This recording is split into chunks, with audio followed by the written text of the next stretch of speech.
Gente querida, hoje eu vou ler um versículo só. A gente deixa, enfim, depois de 2 meses praticamente, a gente deixa o capítulo 5 de Mateus e entramos no capítulo 6, que é um capítulo muito rico, no qual a gente deve ficar pelo menos 1 mês e meio, 2 meses.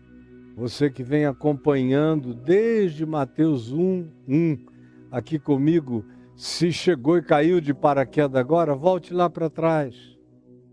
Faça tudo para você entender, isso é uma sequência lógica. O Evangelho de Cristo na minha boca não é uma página depois da outra. É uma sequência com começo, meio, fim, sentido, lógica, entendimento, sabedoria, compreensão. Não tem nada desconexo aqui, não tem nada fragmentado, não tem nada largado. Por isso você tem que aprender de carreirinha. Esse é o meu apelo, é o meu rogo, é o meu desejo intenso em relação a você. Tá bom? Olha só o que Jesus, depois de ter falado as coisas sobre as quais a gente vem falando há 2 meses, e não será hoje que eu vou repetir tudo outra vez, mas ele mostra que o sarrafo dele é infinitamente superior e infinitamente para dentro. E que as exterioridades só fazem sentido quando elas são coerentes com a interioridade. Que a manifestação do meu exterior tem que ser coerente como fruto, de acordo com a natureza de uma árvore. Por isso, eu tenho que ser pré-habitado pela natureza divina para poder dar o fruto do Espírito Santo em mim. É o que Jesus vem ensinando. E quem me acompanhou atenciosa e cuidadosamente entendeu.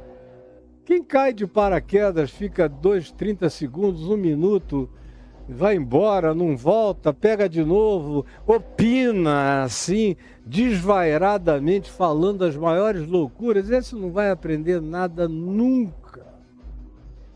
E o destino dele está sacramentado, a menos que o cara caia em si, abra o olho e diga, pelo amor de Deus, que idiota sou eu, me salva, Senhor. Mas começando o dia de hoje com o dia de hoje, que é Mateus 6, verso 1, em torno do qual boa parte do capítulo 6 vai girar, no mínimo a gente vai ver a conectividade total disso aqui, mas em relação às esmolas, às dádivas, às orações, às devoções, ao jejum, que vem logo na sequência do que eu vou ler agora, a conexão é visceral e é total com o que está escrito. Capítulo 6, verso 1. Guardai-vos. É um apelo a mim, que quebra aquela oraçãozinha. Senhor, faz-me guardar. Quando o próprio Senhor não diz, pede a mim que eu te faça ter vontade de guardar. Porque basicamente a transferência infantil e permanente é essa. São essas orações de Senhor, faze-me isto, faz-me aquilo, torna-me isto, torna-me aquilo, faze-me desejar, faze-me querer, faze-me viver. Não! O Senhor, supostamente para quem você está orando, diz, faça você mesmo. Guarde-se você.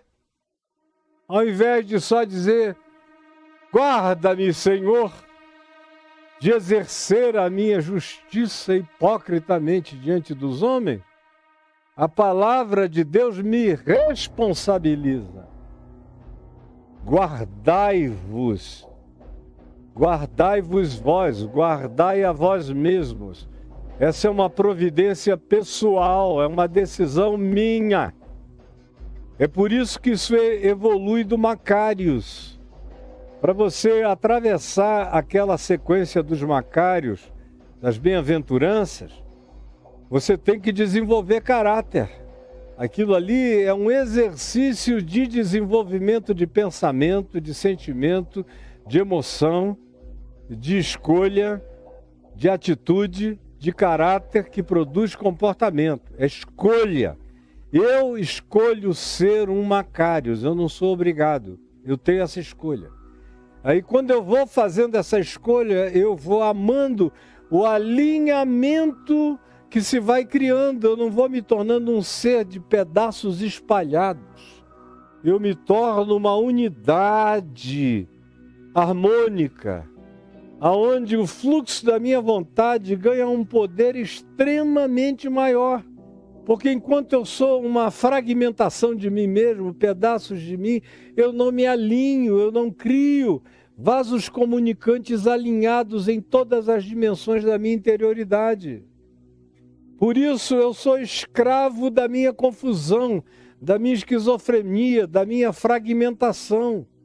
Tanto mais quanto eu tenha naquelas bem-aventuranças o significado da minha vocação, do meu chamado para ser, mas aderindo a isso e me submetendo e decidindo que essa é a vida que eu quero para mim, mas eu faço o alinhamento que fortalece a minha vontade, a minha decisão, o meu pensamento, a minha interpretação, que amplia a minha inteligência, que amplia a possibilidade de que genialidades cresçam em mim, que a sabedoria se expanda em mim, que a graça de Deus não tenha limite em mim. Eu vou me dilatando, me dilatando, me dilatando, como Paulo diz aos Coríntios e diz aos Efésios, dilatai-vos. A vontade de Deus é que vocês se dilatem, dilatem em altura, em profundidade, em largura, em extensão, em compreensão multidimensional. É para isso que a gente está aqui, não é para mediocrização, é para divinização em Cristo Jesus. Será que não dá para você entender? Uma vez que a gente passe por aquele caminho que eu trouxe você por ele, com amor, com um beijinho na mão, levanta filhinho, vai que é possível, é praticável, é realizável. A bem-aventurança é essa, não é uma utopia, é uma possibilidade. Só é utopia para quem não quer, para quem não tem coragem, para quem é frouxo, para quem não tem a decisão interior e resiliente de assumir essa disposição e praticá-la.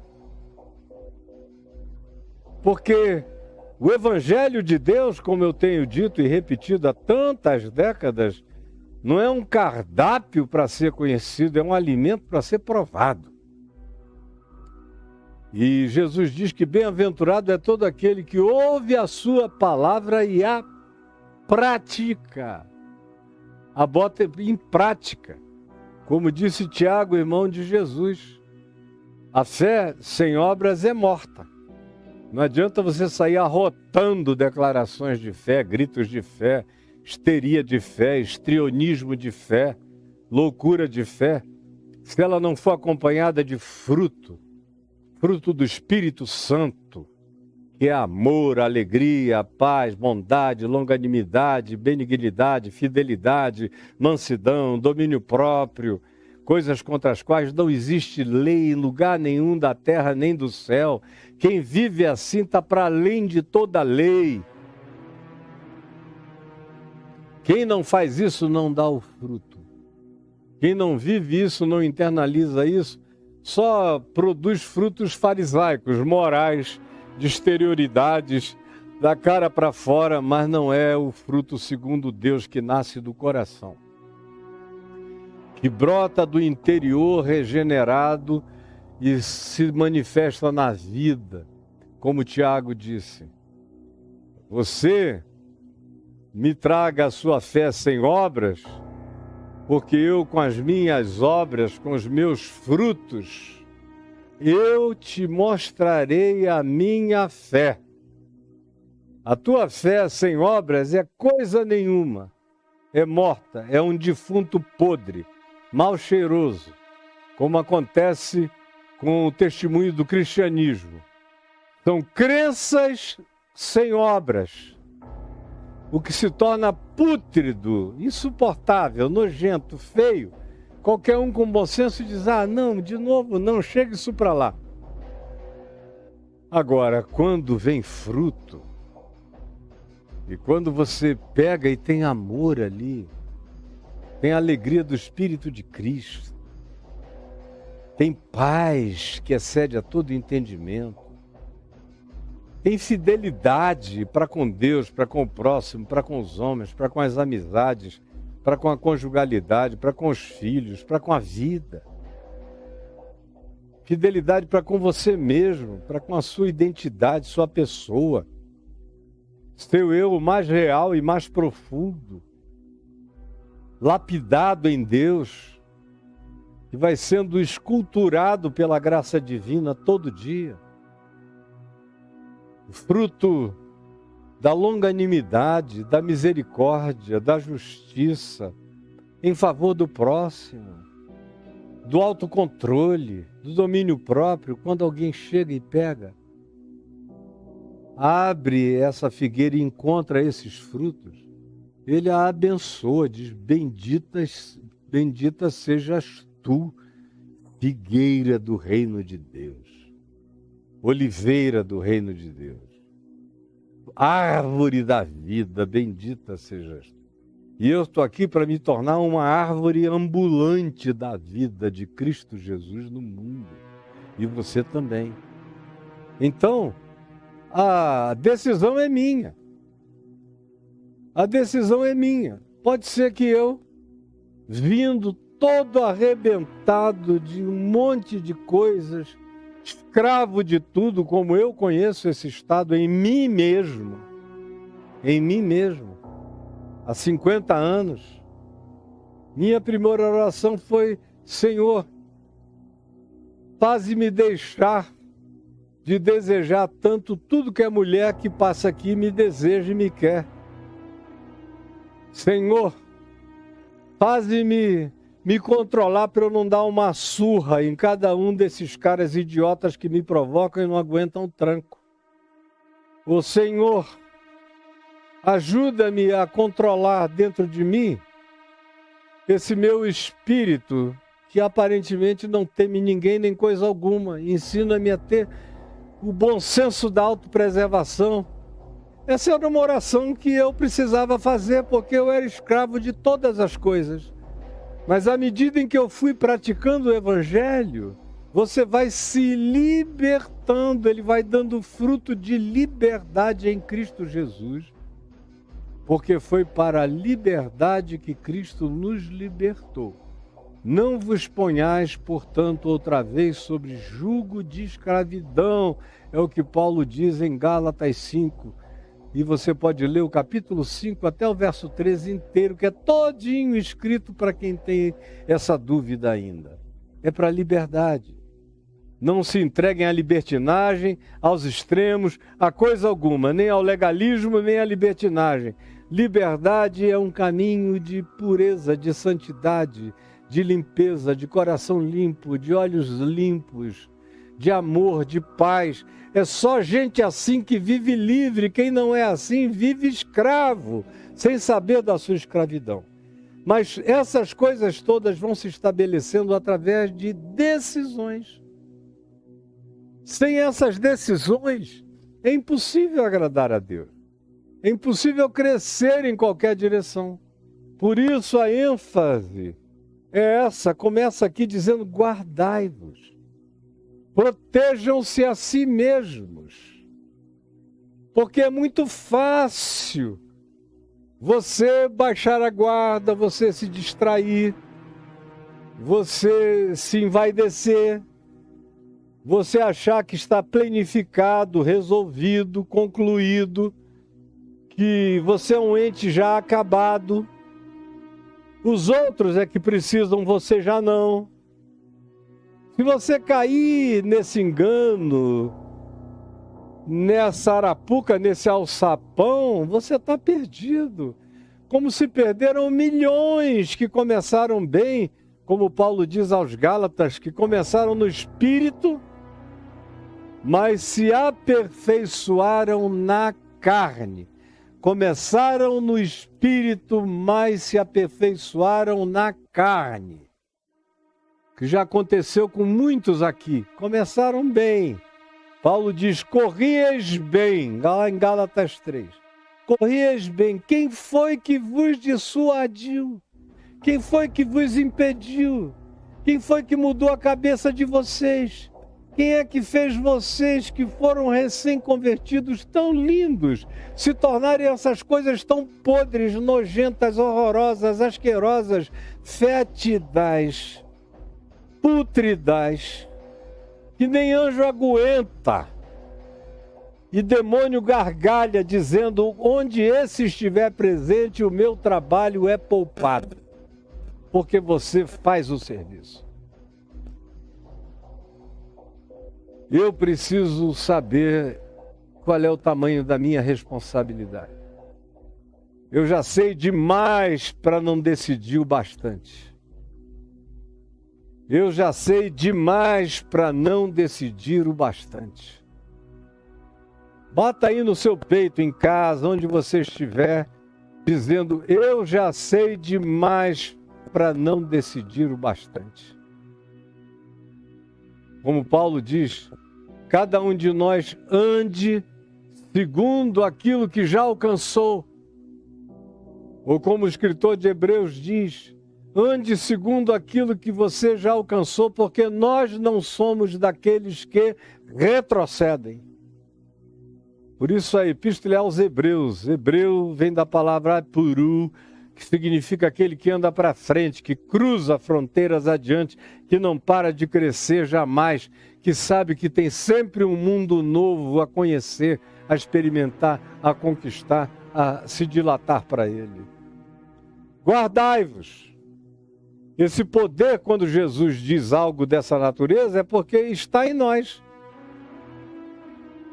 Preste atenção, não há desculpas.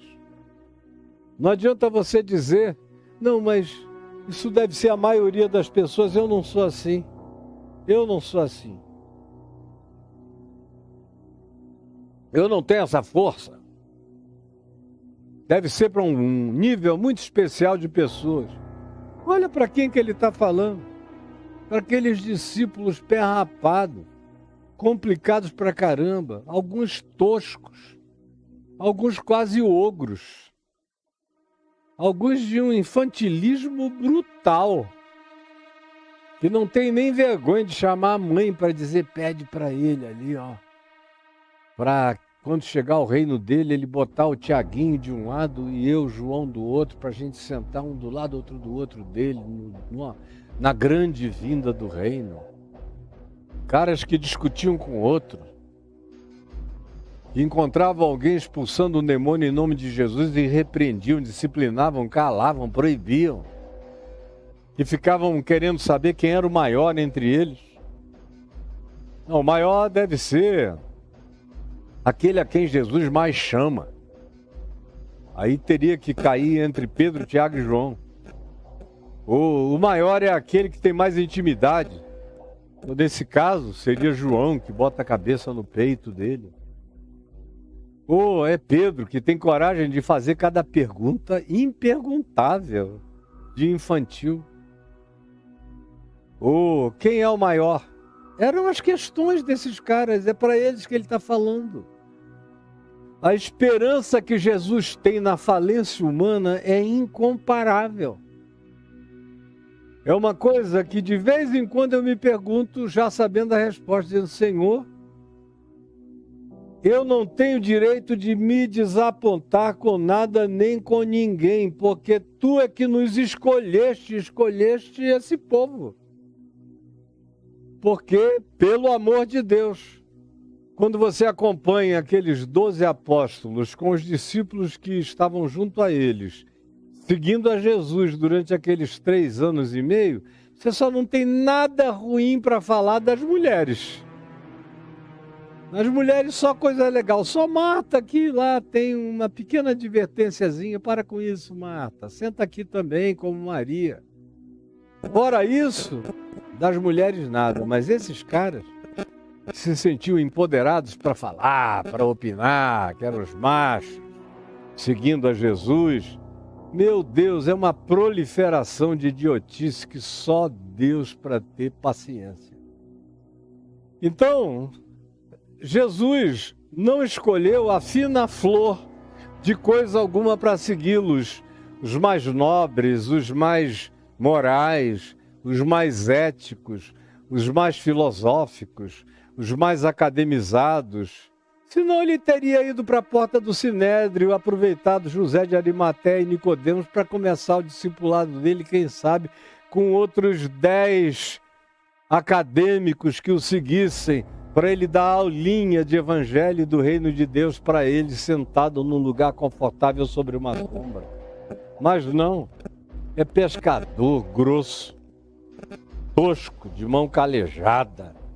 É coletor de impostos de mãos finas, de tanto surrupiar quantidades enormes, como Mateus, também chamado de Levi. Ou são pessoas tendentes a revoltas de natureza política, como Simão o Zelote, que fez parte do grupo dos Zelotas, que queria trazer o reino de Deus na base da espada, da força, no enfrentamento dos romanos, com milícias carnais, com espadas carnais, com armas carnais. Mas as armas da nossa milícia não são carnais, porém são poderosas em Deus, segundo Jesus ensinou. Discípulos de todos os tipos estavam ali.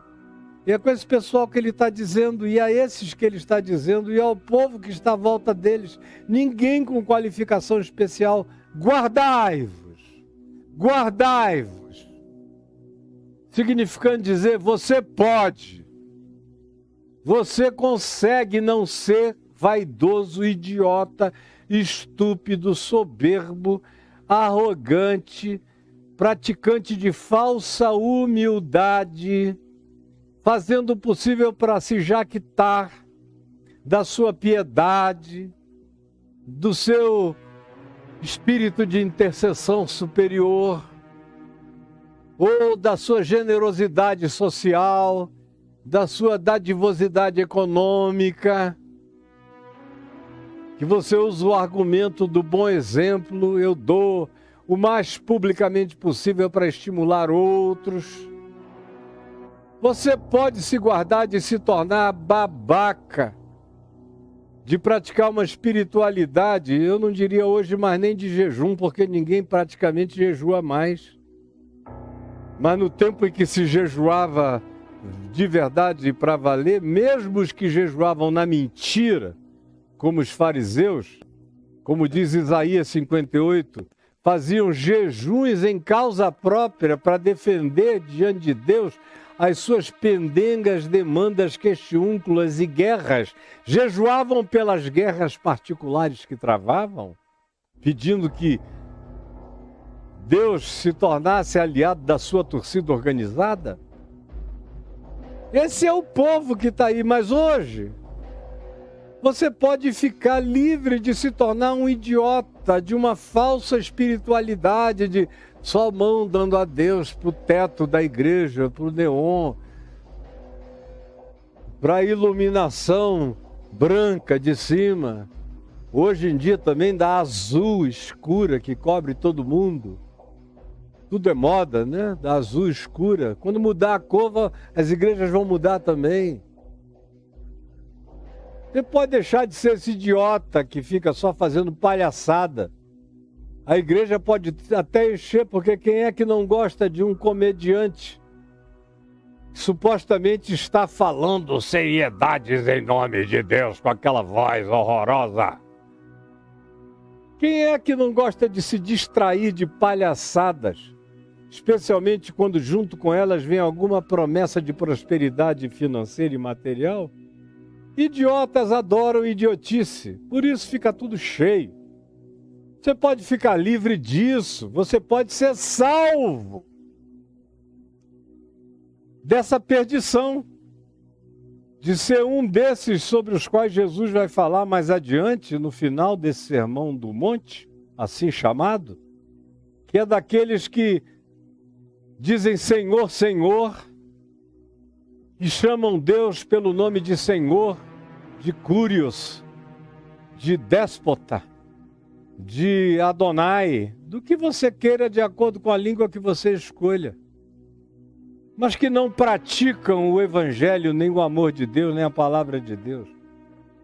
Você pode ser salvo de ser uma mentira ortodoxa ambulante, uma mentira pentecostal ambulante, dizendo: Senhor, em teu nome eu curo doentes, eu expulso demônios, em teu nome eu profetizo.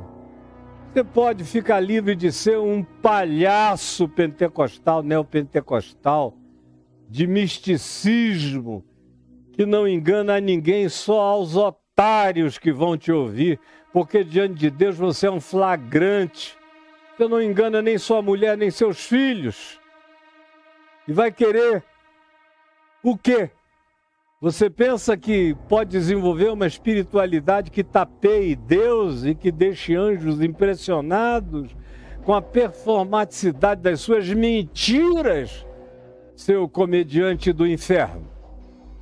É isso que você pensa?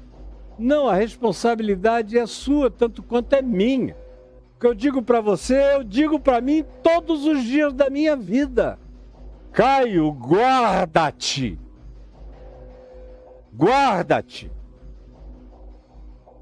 Esse versículo é meu. Faz de conta que você não existe e não está aqui.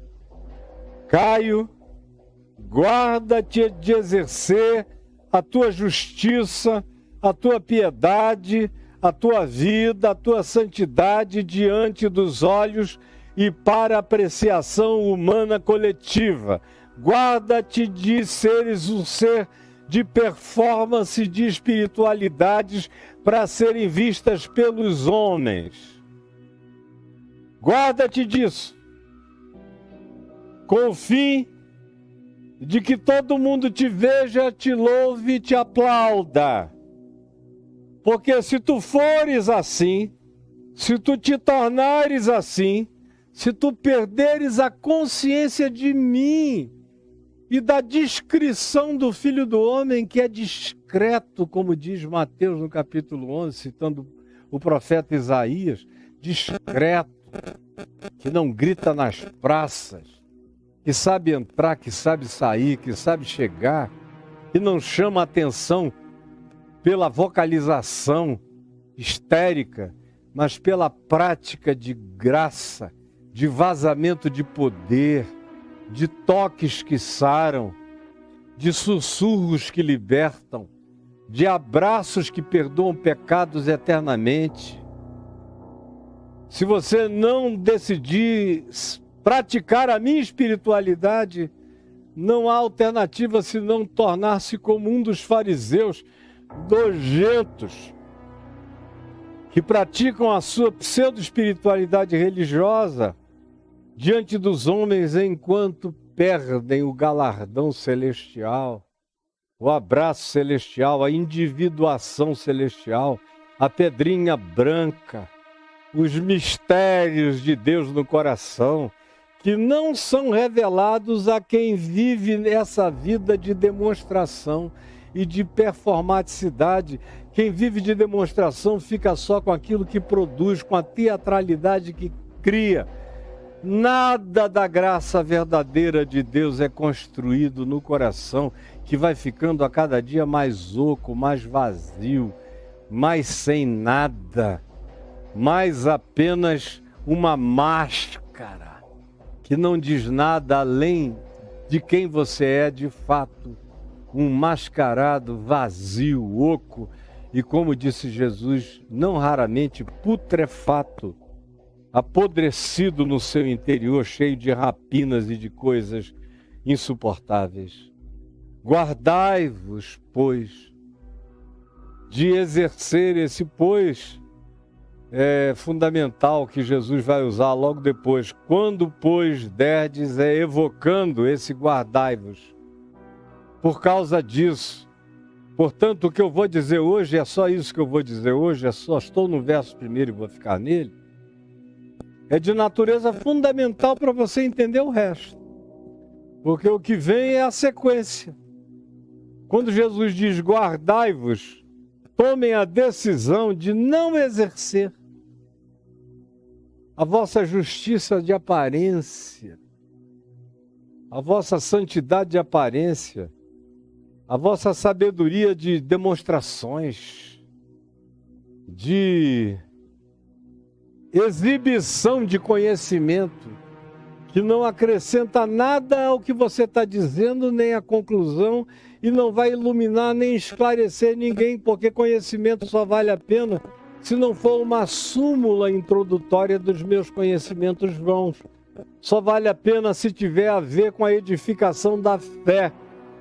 Se a conclusão deixar todo mundo no nível superior de compreensão, do contrário, é fanfarrice idiótica de academicismo hipócrita e não passa disso. Guardai-vos também dessas palhaçadas. Guardai-vos de exercer, de praticar, de manifestar de maneira lúcida, consciente, imposta, ensaiada, programada, onde você escolhe inclusive o melhor positioning, aonde tem mais gente para ver, mais gente para notar, mais gente para aplaudir, mais gente para dizer, pô, você é o cara. Guardai-vos das demonstrações e de todas as formas de teatralizações e de expressões pré-programadas de vocês. Guardem-se disso. Aquilo para o que eu estou chamando vocês a serem se realiza no coração. E se vocês quiserem fazer um movimento diferente, entre no seu quarto e feche a porta e fale com seu pai que está em secreto. Seu pai que vem em secreto te recompensará. Mas guardai-vos de exercer a vossa justiça diante dos homens. Tem muito garoto, garota, novos, inexperientes, que eu acompanho todo dia, que ouviram o galo cantar, mas não sabem ainda onde, apressados, como todo jovem. Jovem é muito apressado. O cara ouviu falar que existe isso aqui, aí ele já começa a descrever uma mina disso aqui enorme, que ele nunca entrou, nunca viu, não conhece. No máximo é uma suposição, uma especulação, ou no máximo foi uma leitura. Mas ele mesmo nunca chegou lá, nunca viu nada. E o Evangelho só se forja no experimento. O Evangelho é profundamente empírico na sua consolidação na gente. A gente tem que praticar, tem que provar, tem que experimentar, tem que viver, tem que botar o pé em cima do que está marcado. Ele risca, eu piso. Ele pisa, eu ponho em cima. É assim que eu ando com ele. Se não for assim, eu nunca saberei se o Evangelho é verdade ou não, porque o Evangelho só se torna verdade sendo praticado. Se ele não for praticado, ele é bonito, ele é poético, ele é tudo, mas ele não será verdade para você jamais. Você pode decorá-lo de ponta a ponta, mas a tua vida não vai fazer sinapse de caráter, de atitude, de compreensão, de prática, de entendimento, de comportamento, de caminhar na direção real, todo dia fazendo ajuste de frequência, pegando o tune-in do reino de Deus e andando cada vez mais sintonizado, afinado e alinhado. Só acontece isso se houver essa discrição da espiritualidade de Jesus.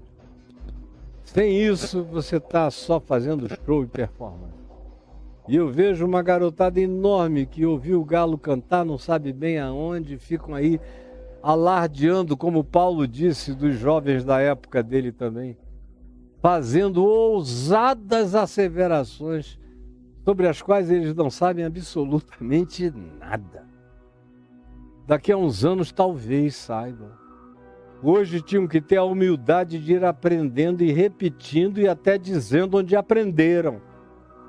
E dizendo que estão aprendendo. ao invés de se tornarem os mestres daquilo que eles próprios não tinham, não sabiam, não souberam e ainda não sabem, para fins de uma prática profunda, tão longe de saber. Guardai-vos, portanto, dessa tentação. É uma grande tentação. Exercer o meu papel. Exercer o meu dom. Exercer a minha visibilização. Exercer o meu reconhecimento. Buscar todos os likes que eu puder. Eu me converti outro dia, mas eu já tenho uma rede social e agora, um ano depois, eu tenho 2 milhões de seguidores seguindo coisa nenhuma, porque eu não sei o que dizer. Mas eu vou ali misturando graça com palhaçada, gracinha e imitação e repetição. E enquanto isso eu boto umas coisas interessantes. Uso a minha atratividade visual, de qualquer natureza, porque eu quero mesmo é exercer a minha fama, a minha justiça, a minha aparência, a minha percepção diante dos homens, para que todos me vejam. E é assim que eu estou vivendo, e a espiritualidade desses dias é essa. A espiritualidade da internet é essa. É eu botar uma câmera ali ligada num tripé, fingir espontaneidade, entrar no meu gabinete, minha salinha de leitura e oração aqui em cima, no 2º andar, entrar lá. Vocês conhecem, eu fiz o Papo de Graça lá a pandemia inteira. Então, entrar lá, a câmera gravando, eu entro quebrantadamente, com aquela cara brejeira de santarado, hipócrita, me ajoelho e oro, ó Senhor, faço uma oração pelo Brasil, pelo mundo, por Israel, pela guerra, e você fica olhando, meu Deus, que piedade, e tem gente que acredita nisso,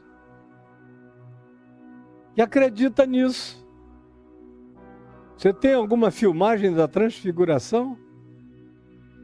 Jesus não disse nem na descida, olha, não esqueçam de escrever, fazer uma ata da glória, que vocês viram aqui em cima, nem isso ele diz, quem escreveu, escreveu por conta própria quando quis, quando pôde ou quando o Espírito Santo o emulou.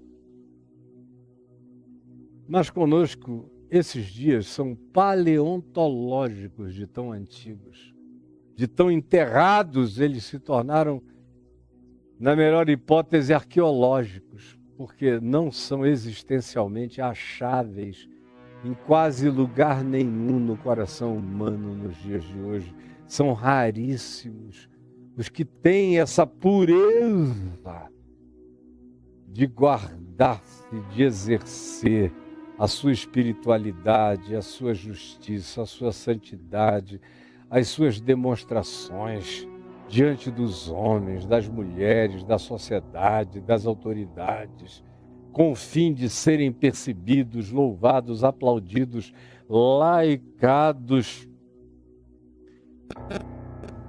sem prestarem atenção do que Jesus diz.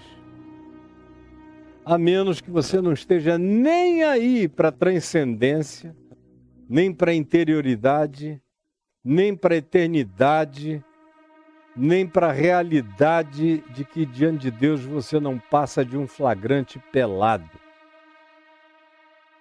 Só se você estiver completamente entupido, de modo que praticar essas coisas assim perversamente, teatralmente, já é um atestado de que você está todo dessensibilizado, dessensorializado, entupido. Porque quem ainda tem pelo menos um sentido aberto pode ainda acordar. Quando eu vejo um cara para quem nada disso importa mais, é porque ele ficou todo empedrado e entupido, espiritualmente está morto e não sabe, e vive de vender lorotas do Evangelho ou da Bíblia para as crenças fetichistas dos pagãos cristãos que não entenderam nada do Evangelho nem de coisa nenhuma. Guardai-vos de tornar-vos assim, exercendo, expressando a vossa visibilização de aparência de justiça, de fé, de gritaria, de supremacia sobre os outros.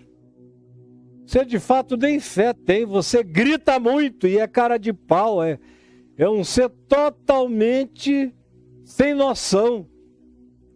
Aí chama a sua gritaria de fé, quando na realidade não tem fé nenhuma. Se eu bater o pé no escuro, você sai correndo, porque eu sei que você é frouxo mesmo quando está só. Você no máximo tira onda na presença de multidão, porque tem a turma do deixa disso até quando o demônio quer te agredir. Guardai-vos de exercer a vossa justiça diante de Deus. Nunca essa expressão teve tanta pertinência quanto nessa era global de aparência. Quando, cumprindo a profecia do livro do meu querido amigo falecido, mas meu irmão na fé, Jacques Ellul, francês que já faleceu há algum tempo, e não há muito tempo, século XX, no meio do século XX, e que escreveu livros extraordinários, muito para além dos dias dele, nem foi compreendido nos dias dele. Começou a ser compreendido de alguns 10, 15 anos para cá. E ele escreveu um livro fabuloso chamado A Humilhação da Palavra. A Humilhação da Palavra, The Humiliation of the Word. E a defesa do livro, que é uma tese longa, grande, diz que chegaria esse dia, essa época no século XX, XXI e daí para frente, em que a palavra, essa que está saindo da minha boca, do Evangelho, e a palavra como fenômeno de oralidade de comunicação, que orientou a humanidade em todo o seu processo civilizatório, teve a ver com a palavra. Depois é que veio a escrita, a palavra sempre esteve adiante, o verbo. E além de tudo, o verbo encarnado, o verbo palavra de Deus. E era ao que ele estava também se referindo, a fenomenologia da comunicação da palavra, que seria substituída pela era da imagem, e a palavra, o verbo, o logos, a palavra encarnada em Cristo Jesus, seria também substituída pela construção das imagens e imagens e imagens que não seriam de escultura, seriam projeções mentirosas do inexistente.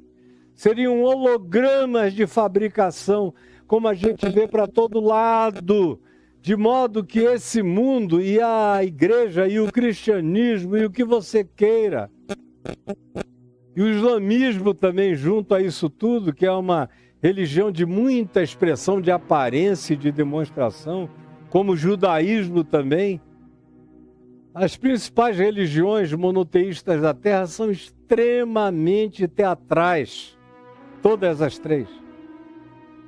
E ainda mais nessa era de culto ao exercer da personalidade, buscando impressionar a maior quantidade possível de pessoas, esse mandamento de Jesus é provavelmente o mais desconsiderado na prática da espiritualidade humana em geral.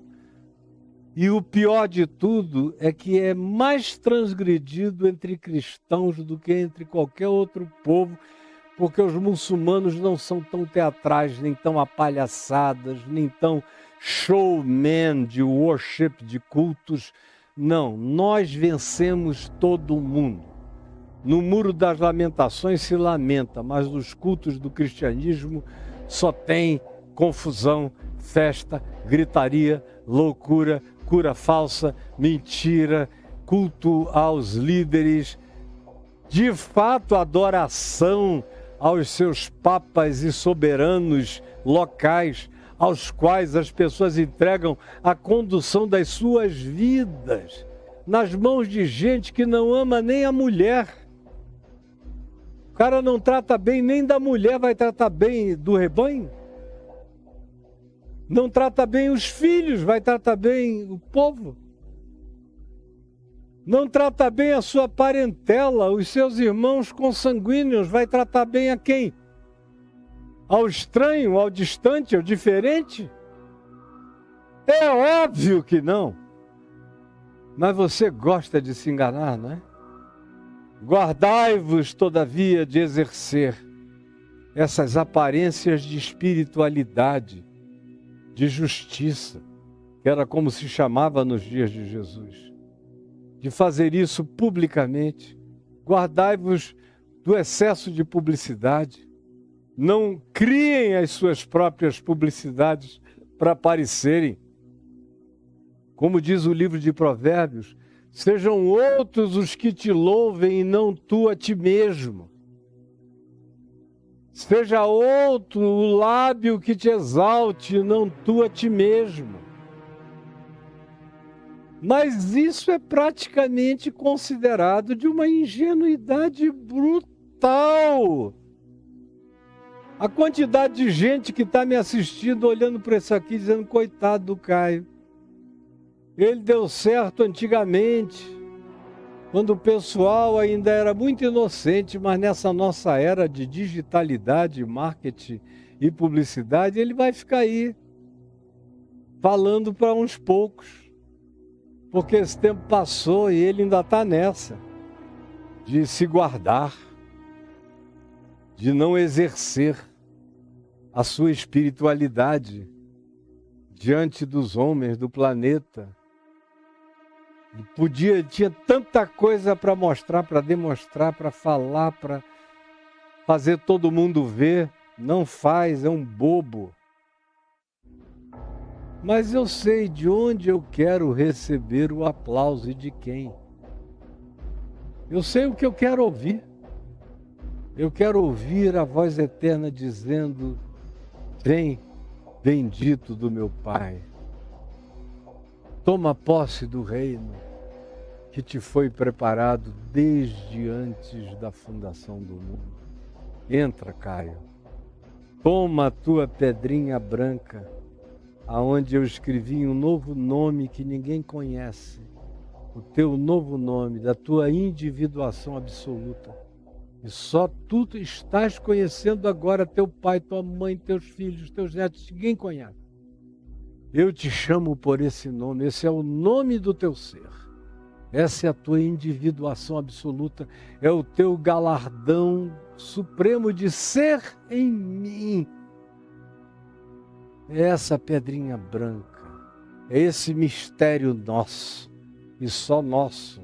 E só é possível quando você, como uma virgem pura, se guarda para se entregar em gozo de deleite ao ser da sua vida, ao amor da sua alma, a quem você quer se entregar por inteiro, absoluto e totalmente. É a maior de todas as conjugalidades, é a minha com Deus em Cristo Jesus. É nessa conjugalidade que eu quero ouvir os segredos de amor que me interessam. Agora, cada um escolhe o que quer ter. Você pode querer ter só os aplausos exteriores. Pode viver disso, porque dá dinheiro. Quem quer ficar rico, procure isso. Dá dinheiro, dá uma grana danada. Agora, para você chegar nesse ponto, você vai ter que vender a sua alma. Não dá para chegar inteiro no final dessa jornada que está proposta pela mundanidade mais idiótica possível e que se transformou na espiritualidade cristã. Por mais nojento que seja, é isso que é. Agora, se é isso que você quer, quando você fechar os olhos, você fechou os olhos e acabou. Não tem mais nada para você. Você só vai levar do mundo que o mundo te deixa ter durante essa jornada. Mas depois disso, você entra no estado de nihilo, de coisa alguma, de nada, de nothingness. Isso eu não quero para mim, nem aqui na Terra e nem em nenhuma outra dimensão. Eu quero é a plenitude de Deus, eu quero a plenitude do Cristo sendo gestada, formada. Eu quero a adulteza de Cristo sendo formada em mim. Agora, para isso, eu tenho que aprender o caminho dessa gravidez, desse forjamento, dessa intimidade, desse cuidado, dessa discrição, desse carinho amoroso pela obra divina no meu próprio coração. E só é possível se eu obedecer o mandamento com a espontaneidade com a qual eu tenho que obedecer todo o mandamento divino, do coração para fora, com convicção absoluta. Guardai-vos de exercer a vossa justiça como aparência demonstrativa diante dos homens, apenas para que vocês sejam vistos, reconhecidos, aplaudidos e se tornem famosos diante dele. Mas eu garanto a vocês que o galardão, junto ao vosso Pai Celeste, já era. Vocês abriram mão das preciosidades eternas quando decidiram viver essa vida mesquinhamente diabólica no tempo presente, botando a bunda na cara para ver se seduzem gente. Essa é a situação da maioria daqueles que me ouvem, que me ouvirão, e a grande maioria dos que não querem nem me ouvir, porque não suportam, dá coceira no ouvido, dá um incômodo de morte no coração. É por isso que o cara diz que não aguenta me ouvir. É porque a verdade é insuportavelmente vertiginosa. Não aguentam me ouvir porque a verdade é vertiginosa, insuportavelmente vertiginosa. O cara se expõe à verdade e ela vai chocando e vai desequilibrando a mentira dele. E ele vê que não tem como ficar em pé diante de Deus com a mentira. E quanto mais verdade chega a ele, ela se manifesta estrondosa, poderosa, inequivocamente vertiginosa. E as pessoas não aguentam a vertigem da verdade. E tem que ter a disposição de cair no estado de vertigem, de joelhos diante de Deus. É uma vertigem que quebranta. E é só depois de ficar de joelhos e reconhecer. Quando eu digo de joelhos, não é dobrar as rodilhas. Bend the knee, não. The knee, não. Não estou falando de perna. Eu estou falando de coração. Tudo é coração. Nada é corpo, nada é postura física. Tudo é coração. É postura interior. Você tem que dobrar-se para ficar depois em pé diante dos homens, das tentações, da vida, do mundo, do diabo, da morte. Você tem que andar curvado diante de Deus. Aí você está fortalecido para enfrentar o diabo, seja ele qual seja. Para entrar no inferno como um resgatador de gente no Tártaros. E você entra e você sai e você encontra pastagem.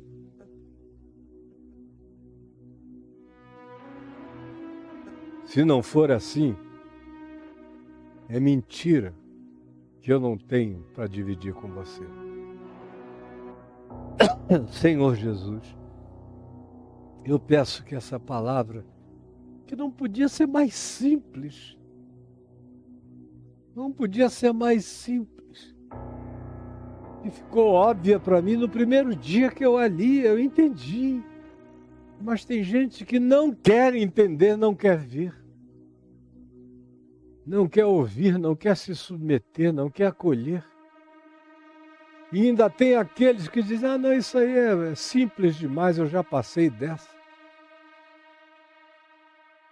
Mas vão ser esmagados pela transgressão cotidiana que fazem a esse princípio da verdadeira espiritualidade, segundo a prática de Jesus. Por isso, abre os olhos de quem quiser vir. Ajuda-nos a ver. Nós queremos ver, eu quero estar de olhos abertos. Eu quero ter e aprender a exercer a força do poder que eu exerço muitas vezes para o mal, para a vingança, para o ódio, para a raiva, para o troco, para a resposta. É um poder de exercer força. Eu quero concentrar toda a minha força na direção do louvor da tua glória, porque eu creio e sei que tu me deste o poder de pender na direção da vida, porque o pendor da morte já está na nossa natureza, mas o pendor da vida é uma escolha de incorruptibilidade, de vida e de paz em Cristo Jesus, como Paulo nos ensinou. Guardai-vos de exercer a vossa piedade, a vossa espiritualidade diante dos homens como aparência, como demonstração, com o fim de ser desaplaudidos. Porque se vocês fizerem assim, não há galardão, não há nada para vocês diante de Deus. Como Jesus disse, o que vocês tinham a receber, vocês já receberam em aplauso, em ovação, pelas demonstrações da falsificação de piedade, que vocês trocaram pela verdade da presença de Deus. Eu fico com você hoje aqui, entregando a Ti, Espírito Santo, essa palavra que eu disse de todo o meu coração e com toda a minha simplicidade, em nome de Jesus.